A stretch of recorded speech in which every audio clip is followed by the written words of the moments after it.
का हाल बा भाई लोग। नमस्कार प्रणाम। हम आप लोग के छोट भाई जयप्रकाश कुमार और स्वागत करतानी एक बार फिर से अपन यूट्यूब चैनल जेकर नाम बा जयप्रकाश कुमार प्रजापति में। तो आज हम बात करे वाला बानी समर सिंह के वो गाना होली के जौना के नाम बा तुनक तुनक तुन तुन्ना तू का करबा मुन्ना। आप लोग देख सकते हैं इस वीडियो का क्वालिटी बहुत ही बेस्ट है और बहुत ही अच्छा गाना का परफॉर्मेंस है।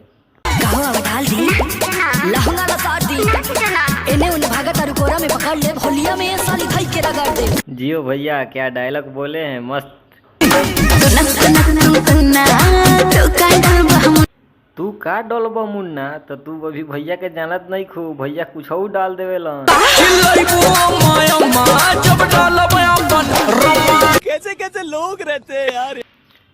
अब समझ में आयल भौजी भैया का डाल सकेलन।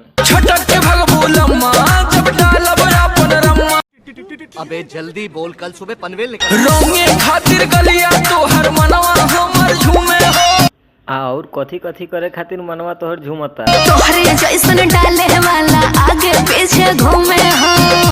इसी के साथ अपने वीडियो को समाप्त करते हैं। अगर वीडियो अच्छा लगा तो हमारे कमेंट बॉक्स में जाके कमेंट करें और हमारे चैनल पे नए हैं तो हमारे चैनल को सब्सक्राइब कर लें। इस गाना को पूरा सुनना चाहते हैं तो हमारे डिस्क्रिप्शन में लिंक है, वहां से जाके इस गाने को पूरा सुन सकते हैं। धन्यवाद। गाना बहुत ही अच्छा है।